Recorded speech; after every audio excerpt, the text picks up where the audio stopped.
Before we get started, this is a neat day because tomorrow, actually, July 2016, is the 60th anniversary of the field of artificial intelligence, which began in Dartmouth in 1956. And we're going to talk about AI broadly. And what's neat about Gil Pratt, who's at Toyota, is he's someone who's actually spent a lot of time building these things that walk around and move around in the world, which I think is still a little bit unusual. And he was involved in, as a reporter over the last 12 years, the Pentagon's think tank, DARPA, has sponsored these two contests, two grand challenges to build autonomous systems. One was cars and the other was robots. And for me, they sort of represent ground truth about where the field really is, as opposed to where we think it might be someday. And I wanted to start by just giving you a 90-second summary, a journalist summary of the field of AI, going back to 1956. And you might not know it, but the field began in 56 with an academic quarrel. And that was because John McCarthy, who coined the term artificial intelligence, picked it because he thought he wanted nothing to do with a man by the name of Norbert Wiener, who a number of years before had coined a different term called cybernetics. And McCarthy thought that Wiener, who was at MIT, McCarthy was not yet there, but he would eventually be a colleague, he thought that Wiener was bombastic and a bore, and he wanted nothing to do with him, and so he came up with a new name, and it stuck. So let's dial the clock 1 year forward, 1957, and Frank Rosenblatt invented a technique called a neural network, which of course is now what is driving much of what we see today in terms of machines thinking and speaking and reading, what have you. The next year, the Navy held a press conference in Washington, and they said that the perceptron would lead to machines that read and write in 1 year. Thinking machines, the horizon was 1 year. So dial the clock a little bit farther forward to 1962. McCarthy moves from the East Coast to Stanford. He creates the Stanford Artificial Intelligence Laboratory. And he proposes, in his first proposal to build the Stanford AI Lab to DARPA, that a thinking machine is a 10-year project. This is in 1962. He later sort of modified his view of the world. He came to say that a thinking machine would take 1.8 Einsteins and about a tenth of the resources of the Manhattan Project. And actually, DARPA ultimately spent that much money. They created a project called CALO, which actually ended up spending about 1/10 the Manhattan Project, and they got Siri. They didn't actually get a thinking machine. So 1966, Seymour and Papert and Marvin Minsky, two AI researchers at MIT, set out to solve the problem of human vision by devoting the work of a graduate student for 1 summer. They thought that was much work it would take to sort of break the problem of human vision. That was 66. In 1969, a group of Berkeley philosophers became very skeptical about these claims of AI, and Hubert Dreyfus wrote a report criticizing Minsky and Papert's work, and he took a look at their assertions, and he said their enthusiasm was a little bit like a man who climbs to the top of a tree and says he's making steady progress on the way to the moon. This was 1969. 1973, the Lighthill Report. Critical report on the progress of AI in the field in England led to what was called the first artificial intelligence winter. They cut spending on AI research in England in 73. And ironically, that led to a man by the name of Geoffrey Hinton, who couldn't get his research funded in England to come to the United States. And later, Hinton would be the person who was sort of one of the foremost researchers in developing a field called deep learning. Mid-1980s in Silicon Valley, there was a second artificial intelligence winter. There were a number of companies that were commercialized, companies like Technology and Syntelligence and IntelliCorp, Symantec, they all sort of faltered. Second AI winter. Not a lot happened until 1997, where IBM wrote a program called Deep Blue, and it bested Kasparov, the world's best chess player, and so we all thought that we were making progress again. In 2001, Congress directed the Pentagon to begin development of a project to make a third of their land vehicle fleet autonomous by 2015. That was last year. Now, ironically, at this point, although I don't think there are any autonomous land vehicles in the military, half of the military air fleet is now drone or autonomous. And apparently there's a lot of autonomous activity underseas, highly classified. We don't know what's going on under the ocean. So in 2004, Tony Tether, who was then director of DARPA, got very worried about the fact that we weren't making progress.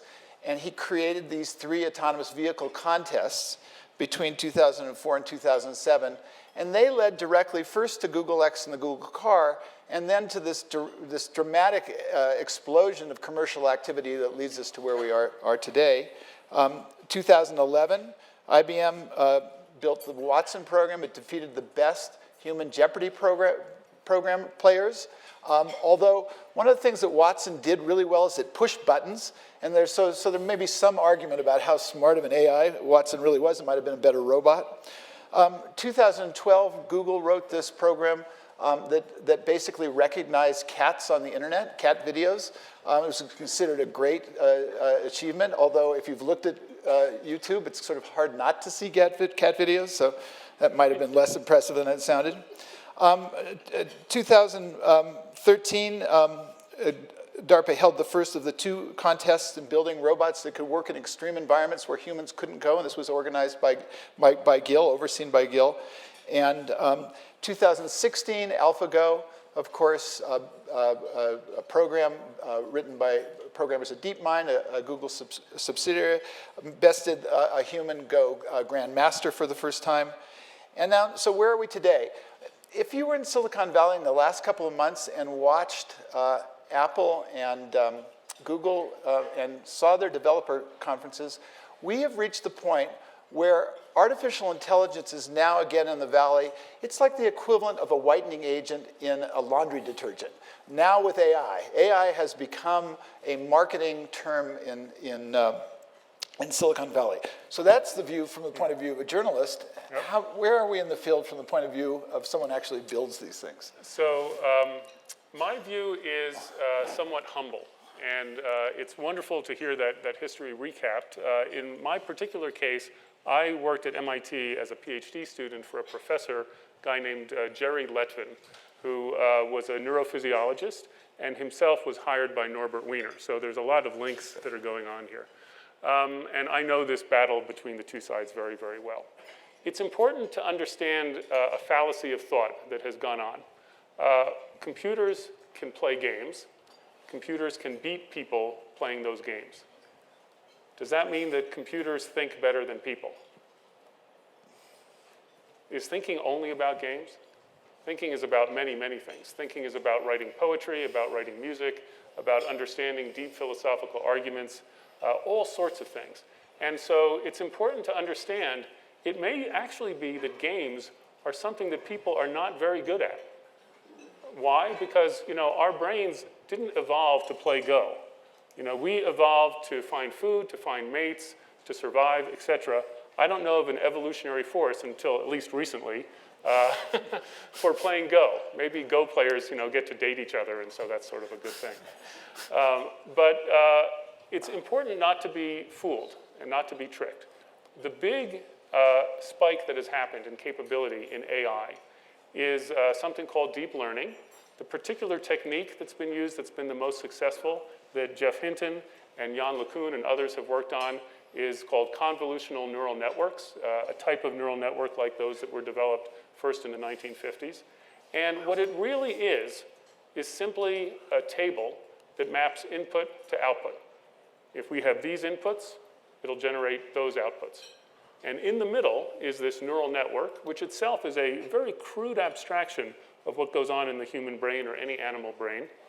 And what has happened is, even though the algorithms for doing this kind of learning have existed for decades and people have hypothesized that this might work, what really changed recently in the last 5 years has been the cell phone.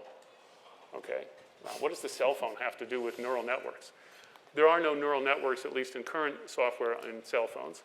But cell phones allow all of us to take lots of pictures. And those pictures all go uploaded up to the cloud, to the internet. And we put them on Facebook or any other ones of these services. And as a result, millions of pictures every day end up in the cloud. Scientists took those pictures, and a particular scientist named Fei-Fei Li at Stanford, a professor, head of the Stanford AI lab, and she created a database called ImageNet with millions of pictures inside of it. And she enlisted a whole bunch of people through crowdsourcing to label those images. This is a horse, this is a cow, this is a person, this is a cat. There were lots of cats because people take pictures of cats. And we ended up with this training set of input to output. Lots of images and lots of what we call ground truth. Picture of a cat, the word cat. Picture of a cow, the word cow. And then, as a result of her work, other scientists went and applied these decades-old algorithms to try to learn off of the millions of images what that mapping was, what that table was between pictures and labels. And the miracle that happened was it turned out that it worked. And it worked extraordinarily well. And what's been happening for the last 4 to 5 years has been tremendous progress on that idea of mapping input to output. And it turns out it can work just about as well as human beings can do the same task. So you give a person a picture and you say, what's in the picture? And they say, that's a cat. You give another one, that's a cow, et cetera, et cetera. And it turns out machines now are just about as good as human beings are at that task. And it turns out that they don't get tired, so they can do it for a long time. And if you have lots of machines, they can do it faster than a person can.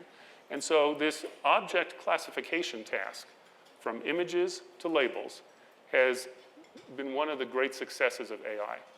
It turns out there are other tasks that are like that. Hearing speech and turning it into text, words, is the same kind of input to output task.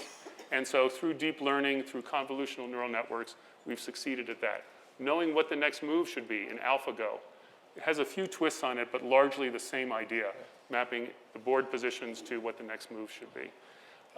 So the real question, the deep question, is that all that thinking is? When we think, is it just pattern matching, input to output, or is there something more to it? And the answer is that none of us know. None of us know. But it's important to know that what's been accomplished so far is a tiny, tiny fraction of what human beings are capable of. You once framed this to me as saying we've made great progress, steady progress, now we're actually accelerated progress in pattern recognition, not so much in cognition. Yes. Is that a... Yes, that is absolutely correct. So the way to think about this, and I studied a lot of neurophysiology, but I remember just a little bit. But here's one of the things that I remember. The back of the brain is where perception happens. It's kind of strange. Our eyes are in front, but the neurons go to the back of the brain. So the vision centers are back here. Part of vision is object classification. And right now, computers do that as good, or maybe even a little better than people because they don't get tired. The front of the brain is where cognition happens, where we think. And this has been known for a very long time. And you look at lots of animals have very well-developed backs of the brains, but the front is really well-developed in human beings. Here's why it might be that cognition could also be a target for AI that was successful. The structure, the architecture of the brain is similar in the back and in the front. The cortex, the anatomy, the wiring is actually quite similar on both sides. So it may be, and we don't know, that the artificial intelligence methods, these machine learning methods that are used on the back could also be used to emulate what goes on in the front. But here's the big difference. We have an enormous data set of images to labels due to people taking pictures on their cell phone that has enabled us to figure out perception, at least to the object labeling case. We have almost no data on cognition. What are the fundamental kind of atomic units of thinking? How do we build a database of millions of examples of people thinking? We have no cell phone to take pictures of our thoughts. And so that's been the holdup. So given that dichotomy, there's a community of very smart people in Silicon Valley. Some of them are computer scientists, some of them are other things, physicists, what have you, who believe we're on this accelerating path. Nick Bostrom, who's I think kind of a philosopher, wrote a book called Superintelligence, Elon Musk and people like Bill Gates. How are they off base, first of all? What is the pace? And can we get to that next step in brute force if we can't get there without actually understanding cognition? Well, so my feeling is that the issues that they bring up are legitimate, but that it's the wrong time. So right now, we're really just at the beginning of this study. Andrew Ng, who's a professor at Stanford and also chief scientist at Baidu, I think said it best. And what he said is that I worry about AI becoming evil the same way that I worry about overpopulation on Mars. And he goes on to say, well, you know, someday when humans colonize Mars, overpopulation on Mars may actually become an issue, but he can't get too worked up about it right now because we're doing a whole lot of other things and no one's setting up human colonies on Mars yet. I think it's very much the same kind of thing, and I think that Andrew is right. There are many legitimate concerns about the misapplication of AI and over-trusting AI in certain applications. But this isn't anything new. It's a quality control problem. We have to make sure that the quality, reliability of AI is good enough to entrust various safe parts of human life that need to be kept safe. So, you know, we're in the midst of this kind of national, maybe even international anxiety about the pace of this acceleration. The White House is in the midst of having a series of symposia on artificial intelligence as a potential existential threat to humanity. Do you think they picked the wrong technology? There are certainly other technologies around. CRISPR, a gene editing technique, comes to mind. Right. So I don't know too much about biology, so I won't comment on that, but I think that there are a large number of threats. When you work at DARPA, I worked there for 5.5 years, you do a lot of work together with different parts of the Department of Defense, and you learn a whole lot of things. And you realize that there are many, many threats, actually, to the human race. And I personally think that there are other places where we should be anxious first. Yeah. Okay. Well, let's. I wanted to sort of back into self-driving cars. Sure. Last week in Science Magazine, the lead story was about something called the trolley problem, and this was a reframing of the trolley problem.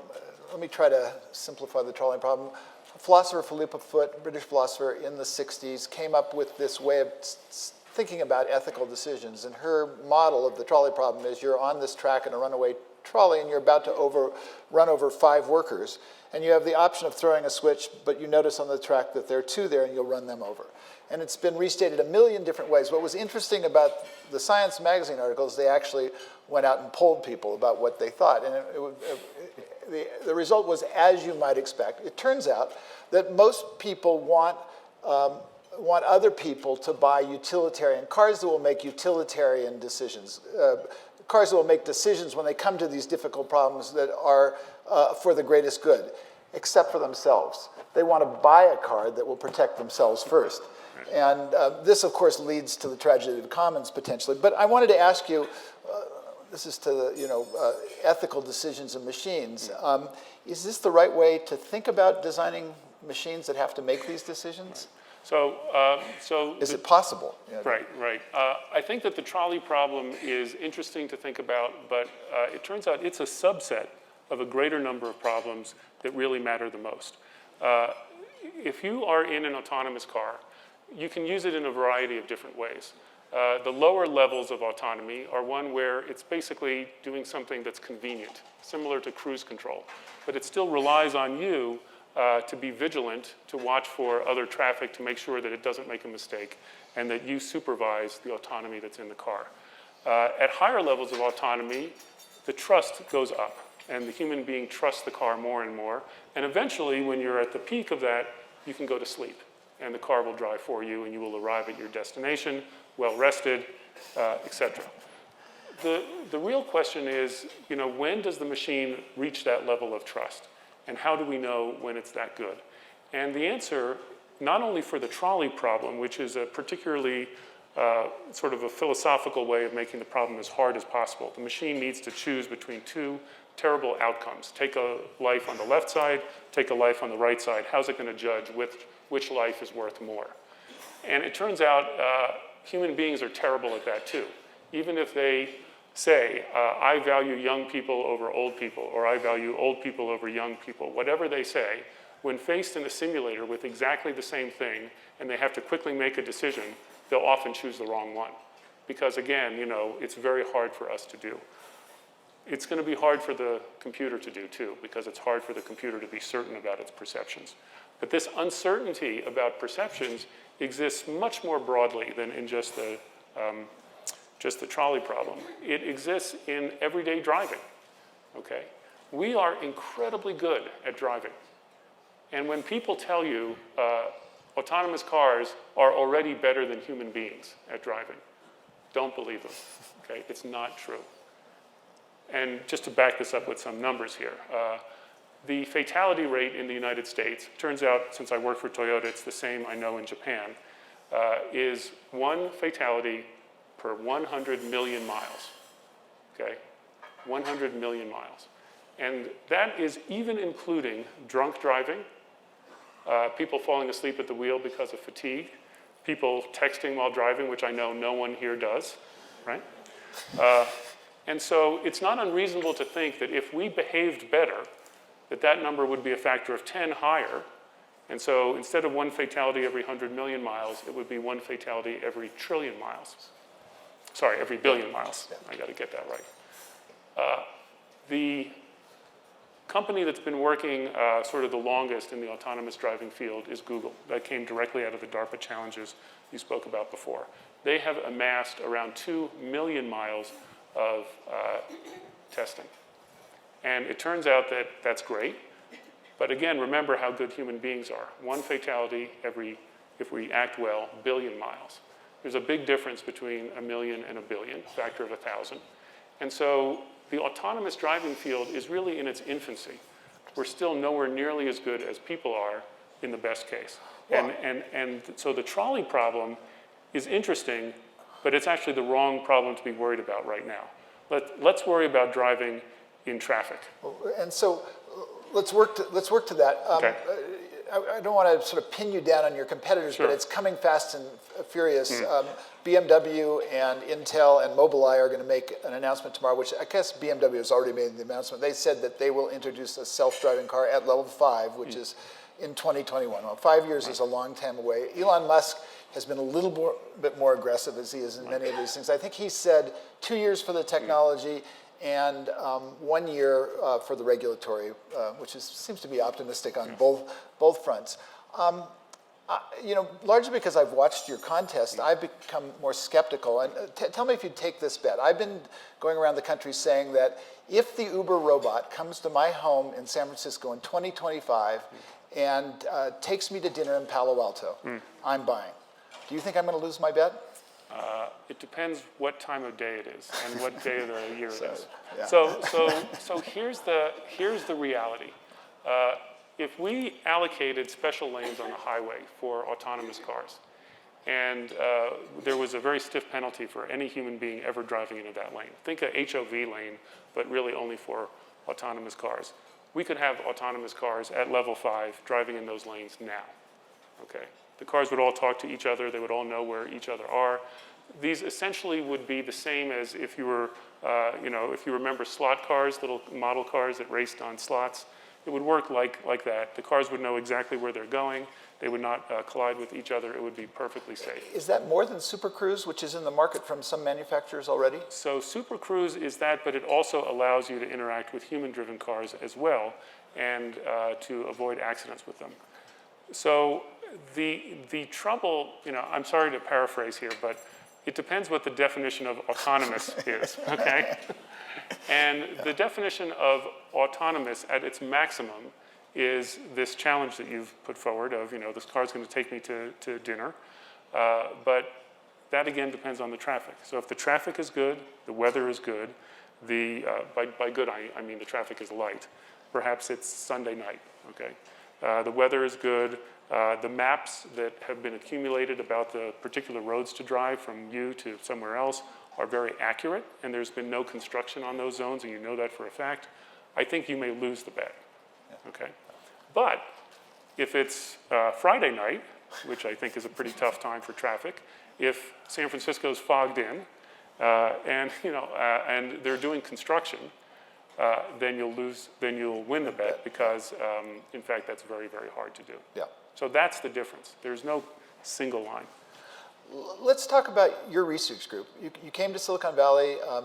Toyota is investing $1 billion in a research laboratory, which in some ways, to my mind, is evocative of what Xerox Palo Alto Research Center was 30 years ago, an effort to try to sort of rejigger an entire industry. But you came with a different sort of there are many automotive industry autonomous vehicle labs in the valley now, all sort of bent on self-driving. My sense is that you came with a different mission, and Yes. this is talk about what you're doing that's different than the rest of the automotive. So for me, the mission is very personal, and it actually relates to my father, who passed away a few years ago. But in a few years before he passed away, went through significant difficulty with dementia. And I think that we've all had parents and relatives that have gone through this, and it's absolutely awful. And what I felt at the end of this thing, having been sort of this technical person up till then, is, surely we can do better. And one of the awful things that occurred was the day where my sister and I had to take away his car keys. And, that's a terrible thing to do to a person. And this was the guy who had taught me how to drive and who prided himself his whole life on being the one who would kind of get things done in the house. And who loved to drive. And he felt the car was an extension of his body. And when he drove the car at night, that the headlights were like, knives sort of seeing in the distance. And he just loved what it was like to drive a car. And so the first thing that popped into my head that was in great synchrony with Toyota was it turns out that the president of Toyota, Mr. Akio Toyoda, loves to drive as well and is a race car driver and thinks that Toyota should be fun to drive and that thrill should exist. But society is aging. In the United States, we're going from 13% over age 65 right now to 20% over age 65 in the next 15 years. And this is all the result of the baby boom coming through the population. The situation in Japan, much worse. It's 20% right now. They actually recently surpassed that they sell more adult diapers than baby diapers. Okay, that's what's going on in Japan. And guess what? In 20 years, because their birth rate is so low, they will hit 40% over age 65. So imagine a society where 40% of the population is over age 65. How do you actually improve quality of life in a society like that? How do you make what happened with my dad not happen? And the first part, of course, is to develop cars that can be driven for longer, even if you are, if your reflexes are not as good and you have more difficulty driving the car. And so that was one part. The second part is in the future, and even a little bit now, when you look at a car, what you're really going to see, and this is Rod Brooks who said this, I think very well, is an elder care robot. That's what cars of the future are going to be. And there are some cars right now that are a little bit close to that. Well, if you're going to build cars that are elder care robots, can you build other elder care robots that would work inside the home? And we think the answer is yes. And since I've worked in robotics for so long, that's sort of the second part to this. And of course, with my dad, it was not only having to take away his car keys, which was very difficult.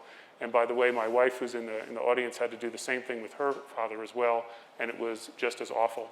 But the next stage, how do you maintain your dignity? Can you age in place at home? This is going to become a tremendous issue in the next 15 years in the US. And can we build technology to support aging in place rather than the indignity of having to move first to assisted living and then to a nursing home, whatever. And so maybe my question should be, rather than the question of when's the car going to arrive, could you take a guess at when might there be a robot that could safely give an aging human a shower? Right. Is that even, I mean... So I think it's going to happen, and it will happen within the next 15 years for sure. Not because I am good at prediction and technology, but because the technology is there now. It turns out the cost is just too high, and it takes tremendous investment in order to guarantee the safety of this thing to the level that it needs to be at in order to make sure that the person is not hurt. That problem is actually not that hard. But can we make it economical for either the healthcare system or people themselves to buy the machines to do this thing? But you're, I mean, the audience doesn't know this, but Gil is one of the people who pioneered this field in robotics known as compliance, making machines that actually are safe to work around humans. When I watched the outtakes from the Robotic Rescue Challenge, he basically also commissioned these 400-pound machines that were made out of heavy metal, and they would fall over. Grandma should not be anywhere near any of those machines. And I No, I mean, That's absolutely true. It's a serious question. How far are we from machines like that can actually lift humans or Right. be close to them? So again, I'm fairly certain that within the next 15 years we're going to have them. And the reason is necessity. We have no choice. It's too hard to take care of an elderly person in a physical way doing that. Many of you, I'm sure, here have seen a thing called a Hoyer lift, which is a medical device that picks people up and they use them to transfer a person from a bed to the shower and back and so forth. What's missing is the control of that and a machine to kind of put it around the patient and to bring it back and forth. So the technology for that is actually not too hard. It's just an economics question. Okay. So there's been much more research on this in Japan and Europe than in the United States. I recently went to a trade show here in the United States called Aging 2.0. And I was struck at what was striking is how little was there. The most interesting thing was sort of a redone iPad that could perhaps let a person who was not dexterous and communicate with their loved ones. But in terms of, things that interacted with humans, perhaps robots, there was so little. Right. What I think is important to understand is it's all about money, okay? Taking care of the elderly is not a hot business in Silicon Valley right now. And the reason is that's not where the money is. The money is in cell phones for young people and things that key off of that. Yeah.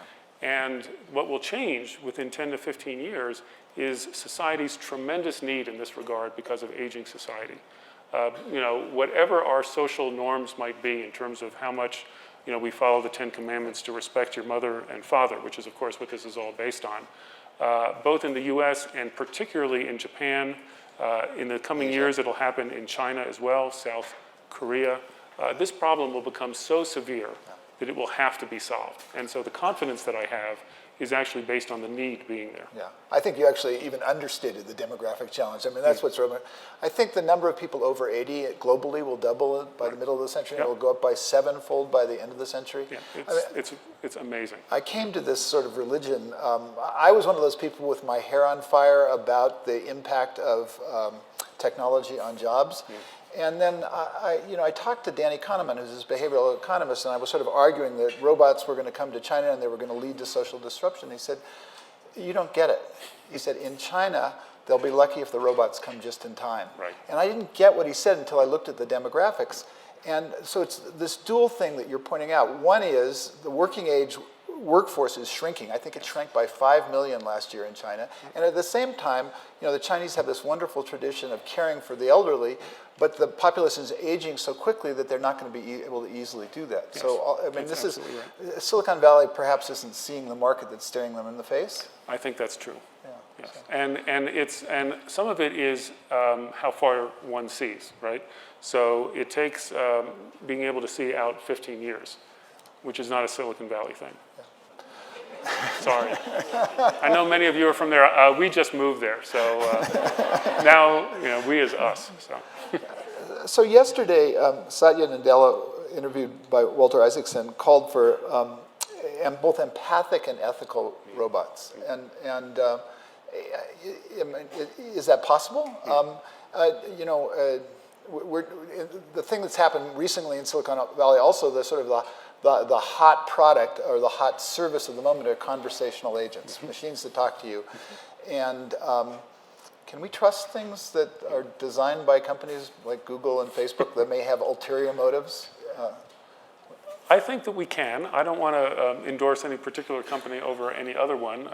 We at Toyota are looking at this too, and we think that the idea of an empathic machine, a machine that basically you can trust to act in a certain way and that understands you well enough to know your intent is very important. Many people feel that way about their cars. Okay, I don't know how many of you, but many people love their cars. And our president, again, makes the comparison between a car and a refrigerator. And I know, the Sub-Zero is very, very nice, right? But most people don't, embrace the refrigerator and say, oh, I love you, But they do feel that way about their car in many cases. And so there's this bond that occurs because the car in real time amplifies our abilities to do all kinds of things. And I think that this is beginning to happen with certain apps where we become completely dependent as sort of a intellectual prosthetic or an intellectual orthotic, I don't know how you want to see it, but an amplifier of our own thinking because we look things up on Google all of the time. And so, yeah, I do think that's going to happen. Interesting. And just sort of slightly going in a slightly different direction, because one of your first hires was a researcher whose name was James Kuffner, and Correct. he is a pioneer in an area called cloud robotics. Correct. And cloud robotics, I mean, is interesting because I guess robots don't learn the way that we do. If you teach one robot something, they all know it instantly, which is not true in human society. Well, so here's an amazing thing. So again, I don't know how many of you watched Star Trek or watched Star Trek and saw the Borg, you know, who lived in this big cube and resistance is futile. Resistance is futile, yes. Well, so that was a very negative view of the same idea. But when we human beings talk to each other, we actually communicate at an incredibly low rate of information, okay? It's called the Shannon entropy, after Claude Shannon, the pioneer of communications theory. And our communications rate in Shannon entropy is around 10 bits per second, okay? That's bits per second. Now, when you sign up for internet at your house, you get tens of megabits per second. And when you connect two computers to each other with a wired Ethernet cable, it's a gigabit per second. And then you can go even faster than that. So there's this remarkable difference between robots communicating on the internet and people when they try to communicate with each other. We're stuck down at 10 bits per second, and that's not going to change for a long time. These robots can actually communicate thousands and thousands of times faster. And what it means is that it's incredibly effective to spread what one machine learns to all of the other ones almost instantaneously. And actually, James Kuffner was the pioneer and coined the term cloud robotics. So the work that we're doing, and this is true in cars as well, is that when cars encounter circumstances, they'll share it with all of the other ones. Which is already true. I think the Mobileye technology is out there in Chevys and Volkswagens at the end of this year. They'll all be sort of. Yes. And I mean, you can talk about that hypothetically, but will it? I mean, how much impact will that have on autonomous driving in terms of making it safer? What I think will happen is it will accelerate the development of capability, and it will do that in the robotics field as well. So many of you know very well Moore's law, right? Which means every so much time, the rate of progress, the progress you're at goes up by a certain factor. So for instance, every 2 years, the number of transistors on a chip will double. And that has been true for a long time, although we're approaching some physical limits that may make that plateau in the future. But in general, in many technologies outside of integrated circuits, they follow kind of a Moore's law. There's even reason to believe that our DNA has evolved over time according to an exponential curve in terms of how we got to where we are. Every once in a while, there are these disruptive events where progress is hyper-exponential. One of those in evolutionary history, 450 million years ago, was the Cambrian explosion, where suddenly we had many, many different creatures evolve out of some relatively simple ones.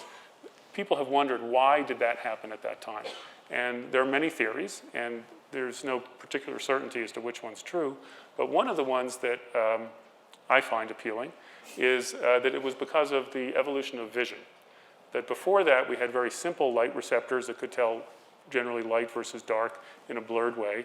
But then after that, we had the pupil and then the lens, and suddenly animals could see prey at a distance, could see potential mates at a distance, could see food at a distance, and so the rate of evolution suddenly spiked and became much, much faster, and we ended up with this great diversity. I personally think that a lot of the sort of Moore's law exponential developments in electronics and many other technologies have reached a kind of critical point, like the development of vision, and deep learning is one of those things. That means that robotics and autonomous cars may soon have a similar sort of snap of hyper-exponential increase of capabilities. So I don't know when it's going to happen, but it looks like we're sort of brewing that up. Interesting. Let me jump back to the Borg for a second, because you were at DARPA, and it's probably not fair to, I know you weren't this part of DARPA, but the Obama Brain Initiative, the goal was not only to read from 1 million neurons simultaneously, but it was to write to 1 million neurons. And I know that's only a half step away from science fiction, but it does sort of hint at the possibility of bandwidth, communications bandwidth to the human mind that's beyond the... So we actually studied this a great deal. So I worked in the Defense Sciences Office, and Colonel Jeff Ling, who actually was a very big part of the Brain Initiative that the White House started up, was actually part of that office too. And the program that you're talking about was called REPAIR. And the idea was that if you had a traumatic brain injury or other injury in the nervous system, could you build a jumper cable from one part of the brain to the other, or if it's a spinal cord injury, from one part of the nervous system to the other, and jump over that. You have to be able to read, you have to be able to write. And of course, you know, many people that heard about this in the press got very worried because, oh, they're going to try to put thoughts into our brains. But I think as long as you don't allow the probes in, you don't need to worry. So, this kind of idea, we don't know if it's actually possible to get higher bandwidth. And it's a remarkable thing. Even our vision, which is the highest bandwidth input that comes into our brain, certainly the number of pixels that come in and the equivalent frame rate that we can see motion and changes is very, very high. But very quickly in this perceptual part of our brain in the back, we refine that into some very kind of slow and simple conclusions as to what it is that we're seeing. And it's not clear that we don't reduce that tremendous pipe down to a very low bandwidth, and then we deal with those. If I were to ask you, you know, how rapidly do you perceive certain things? The answer is, you know, a couple objects per second at most. Yeah. So it's not that we're, you know, flipping through a book like this and then we've read the whole thing. That doesn't happen. Yeah. And so 10 bits per second may be some kind of fundamental limit. We don't actually know. In 2005, Andy Rubin, who later started Google's robotics effort, said to me that personal computers were starting to grow legs and move around in the environment. And at first I didn't get what he meant, but then I watched your contest, and it was pretty clear that they are starting to move around. They're still just starting to move around. And there is a company in the Boston area called Boston Dynamics that you contracted with to build the robots for the autonomous vehicle. And there are these remarkable creatures that were largely teleoperated. I don't know if people have seen the Boston Dynamic videos that come out at routine intervals, but they're well worth looking at because it gives you the sense that the machines are not just beginning to move around the world, but they're moving around facilely in an unstructured environment, not like cars where they drive in fairly open spaces. But could you give people sort of an instruction manual for watching the Boston Dynamics videos? And sure. What are we missing when we see those dogs bounding around? So it's really remarkable to see these things. These are legged robots. They work incredibly well. They do all kinds of tricks. But it's important to remember that they're doing really the lowest level of AI that one can do, which is motor control. If you have an actual biological dog, its brain is a tiny fraction of the size of your brain. And yet it gets around just fine, and it can do the same kind of tricks that the Boston Dynamics robots can do. In fact, it's even better because it has eyes, it can perceive, it can think, it can figure out where it wants to go. What you're seeing, and what John mentioned, is that these machines are teleoperated for the most part. So people have a joystick and they say, go that way. And what the machine handles is the rough terrain on its own. It decides the gait, it decides exactly where to place its feet, and does it quite well. But it's the spinal cord, and it's a little bit of the motor part of the brain, and it's a little bit of proprioception. But for a large part, the machines are blind. And it's only recently, actually, that Boston Dynamics and other companies in this field have begun to marry the improvements that have happened in machine perception to this incredible work that they've done at the spinal cord level and in the motor and proprioception level. And I think the neat future is going to be to put those two things together. Yeah. So I also wanted to go back to your sort of your new employer, Toyota, and their assertion that there is this special relationship between humans and their cars. Because the popular perception in Silicon Valley is that in the future, transportation will be a service, and because you will simply push a button and a car will arrive, we will need fewer cars. And now I know that fact awaits on the actual arrival of autonomous vehicles, Right. but there is this notion that it might be a real threat to the traditional automotive industry. Yeah. So mobility as a service, MaaS, which is sort of the term in the car industry we use for this, is without a doubt increasing. So Uber with human drivers right now is a very good test of this, and other companies like Lyft, and there's several others. And certain fractions of the population love those services, and they use them some of the time. And I'll kind of make a confession here. We have a son, one of 4, who is 19 years old today, and who does not have a driver's license. Inconceivable to his father, okay? When I was, the youngest possible age to get my learner's permit, I was right there because I wanted to drive. But it is a different world, and young people today care more about Facebook than they care about their cars, but it's not 100%. It's a subtle shift, and there's even reason to believe, I've heard, that it's coming back, and that there's a little bit of more love of car going on too. And so there's a lot of uncertainty. We don't know. Certainly there's a growing part of the transportation field, the mobility field, which will be mobility as a service. Taxi cabs have been around forever. As they become more autonomous, if we can actually trust them, I believe that will actually go up, because it feels better to get in a vehicle that doesn't have a person, because you're not imposing on them to drive you. You don't have to worry, are they a good driver? Are they a bad driver? You sort of know what you're getting each time you get into the vehicle. But the real answer is that we don't know. And we think that love of car is going to actually keep going for quite some time, for some people, for some of the time. And we also think that love of robot, and I don't want to get too far into some of the other sessions that they're having here on sex and love and all those sorts of things. That's not what I'm talking about, just to be clear. But love is a wonderful, deep thing. And what we saw at the DARPA Robotics Challenge, and you were there, was this remarkable thing, which makes me think that actually people will be enamored of the technology that helps them in the home much, much more than we would guess. The first piece of evidence from that was that when the robots fell down, and many, many of them fell down, the audience, which was 10,000 people, just gasped, like, And in fact, a reporter, and I don't remember whether you were at this session, but after the first day at the finals, there was a reporter who, she raised her hand and she was, shaking and almost ready to cry. It's like, is the MIT robot, which had fallen down and broken an arm, is it going to be okay? And I've been working in this field a long time, so I really didn't get it. But then I thought a little bit, it's like, okay, it's a machine.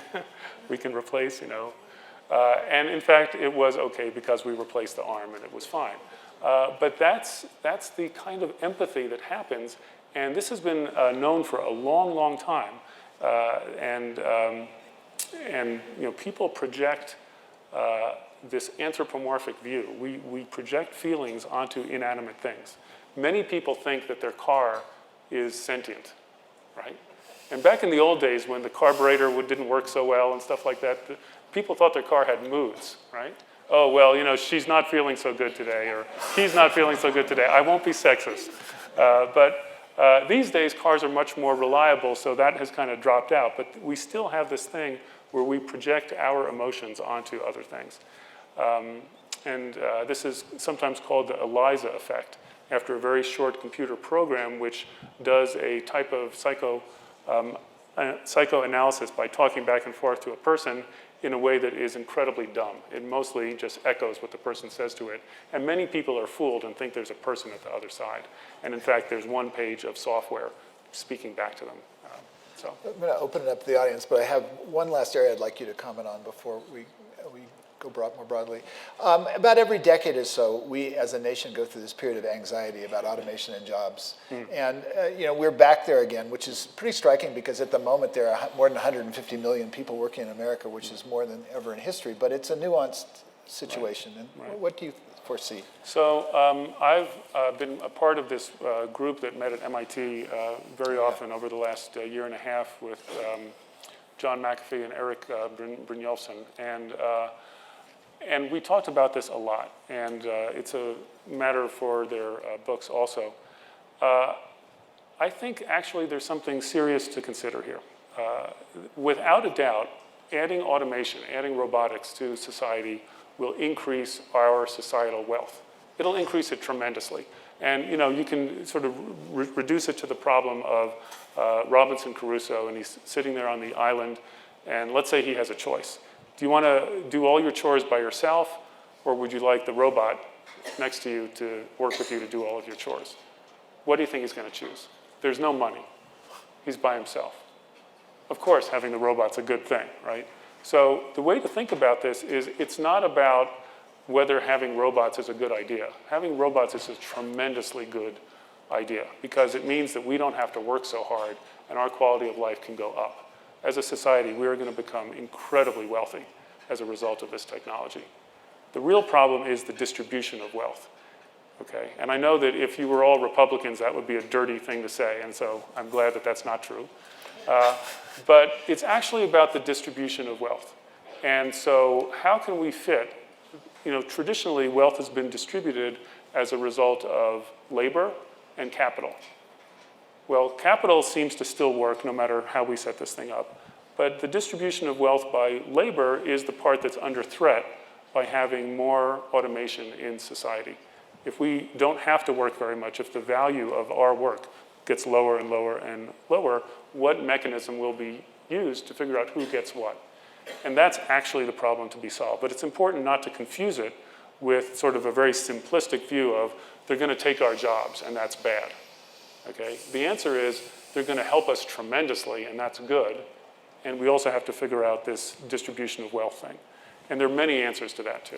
Okay. Let's add the audience. There are microphone people, so if you'll raise your hand, I'll point to you. In the blue jacket first, there's a microphone behind you. Hi, my name is Arturo. Could you talk a little bit about what I call assisted intelligence? I can't live without my phone anymore, so that's part of my intelligence today. Yes, so that's really great. There was this wonderful person named Jay Licklider, who was a professor at MIT. He actually was a DARPA office director for a short time as well and founded the Information Technology Office at DARPA. And he wrote a seminal paper which was called Man-Machine Symbiosis. And this was written back in the 1960s. And what he basically said is that it's not artificial intelligence, it's intelligence amplification. That's actually what we should be doing. Let's figure out a way for machines and people to work synergistically and symbiotically together to do better. Machines are good at certain things that people are bad at and vice versa. And we think that that's really true. So in autonomous driving, to give an example, there's one way of doing it, which we call the chauffeur mode. And this is traditionally what most people think about for autonomous driving. I tell the autonomy, drive me home, and it goes ahead and it drives me home. That's like telling a chauffeur to drive you home. In another mode, which we've been working on a great deal, we actually call it the guardian angel mode. And this is an internal sort of name that we at the Toyota Research Institute use for this. And it's a mode where the autonomy, the AI, is in parallel with you and works synergistically. And so the car becomes safer, but you still drive it. And it turns out that that's much easier. And many of you have sort of had the experience with anti-lock brakes, stability control, more recently, automatic emergency braking, where if a car is about to hit something in the front, it'll stop. We imagine that in the future, these systems will get much, much better, and the car will be able to temporarily take control from you if it thinks something really terrible is about to happen, and then switch it back to you. We're beginning to see this now, but that's very much more of the synergistic, symbiotic role between the intelligence on the outside and the person. So I think that's a good duel between AI and IA, between chauffeur mode and guardian angel mode. Other questions? There's a question there.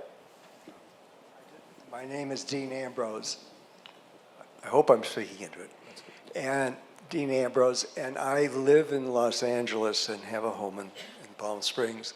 I just acquired a Model X, and I can tell you that that Model X with its robotics is able to drive me on the freeway from Los Angeles to Palm Springs with staying completely off of the brake and the accelerator. And it's a wonderful, wonderful experience. So we are pretty much there, are we not? In that limited environment. And so as long as the weather's good and the sensor's not fooled, as long as you're agreeing to, if you read the manual for the car, it says, I don't know if it actually says this is level 2, but it says you must remain vigilant while this is in operation. And they really do mean it, because if suddenly there is bad weather or a truck in front has a box that falls off, it's still counting on you, the human being, to take over. So we're at that stage, but we still have a way to go where you can read a book or fall asleep. And then, of course, we still have to move from the freeway, where things are not so complicated, into the city, where it's much harder. And then from the city in the US to a city in some other part of the world, where it can be much, much worse. So we're beginning to get there. I think that's the right answer. Any questions? How about way in the back in the red? And I know you mentioned about hyper evolution disrupts. I was wondering, do you think that quantum computing is one of those? So the question was, to what extent quantum computing might actually accelerate this even further? So I'm not an expert on quantum computing by any means, and I don't know the progress, and there's a tremendous amount of hype as well as some very real progress that's happening as well. It has the potential to revolutionize things, so that is definitely true. How close we are to that I'm not sure of. A question here in the back. Hi, my name's Belize. I work in the energy industry. The image of having a robot care for your elderly mother or father, it's quite a cold image. Caring for another human being is an important part of human bonding, especially caring for the elderly. It's important for intergenerational bonding as well. But you also mentioned a love for robots and projecting human qualities for them. Could you speak a little bit more about the research, the type of research and the pace of research being undertaken to psychologically prepare us to accept robots into the household, and perhaps later embracing them into our families? So that's very, very good. I think the key to the embracing of any technology is time and a gradual approach. When cars first came out, people thought that they were incredibly unsafe because they went faster than a horse. And who would imagine that a car could possibly go as fast as they do? Presently, on a 2-lane highway with a double yellow line in the middle, we're perfectly happy going 55 miles an hour with 2 cars going like this, passing within a few feet of each other, which is extraordinary. We trust that the company who built the car, whichever one it is, has built it in such a way, and whoever made the tires, so that we can trust that the car will not suddenly veer into oncoming traffic. I think in a similar way, we're going to come to trust this technology along the way. For example, the goal of having a robot take an elderly person from the bed to the shower and back is a wonderful goal. It's not the right place to start. The right place to start, while we're working on that goal, is actually products that move around inanimate objects in our home. Many people have them now. The Roomba vacuum cleaner, as an example, is one that has steadily improved and become a very nice addition to homes. We're going to end up with robots doing all sorts of other tasks in our homes that don't involve trusting them with our lives. So they'll clean up after dinner, they'll organize things, they will order things from some shopping place, whatever that name may be, when we want things. And in fact, you can do that now just by talking to them. And so I think what will happen is sort of the gradual adoption of technology that doesn't begin with this sort of physical safety issue and physical intimacy that you have of a machine carrying you from the bed to the shower. But we'll have all sorts of other machines first. And then gradually we'll trust them to say, I can actually depend on this. It's amazing when we drive in a car how much we trust it. Just think about what you're trusting the car with. Your family's in the back, you're driving along, and you just assume that nothing bad is going to happen. And what's really great is that it's true. Would you hazard a guess about what the next post-Roomba robot in the home might be? So I don't know, but I think that's a big question. A question up front. Just a couple minutes left. My name is Bob Potter. I come from Dallas. I think your point about trusting the car is certainly very true. We all do. But the important thing is the other driver has to trust his car as much as you do when he's Absolutely. coming towards you. Yes. So that's exactly right. And I'm amazed at that too. Because we're not only trusting the other car, we're trusting, I have to trust you, right? And I remember, when I was a little kid going around, for the Boy Scouts selling, little trinkets, to raise money for the Boy Scouts. And I would go into these strangers' homes and, I don't know, it's kind of strange. And yet every day we go on roads and we completely trust this other human being with our lives. And it's great. I think that we're going to come to trust machines in the same way. There's a question. There's a question on this side. Gentleman with the dark jacket.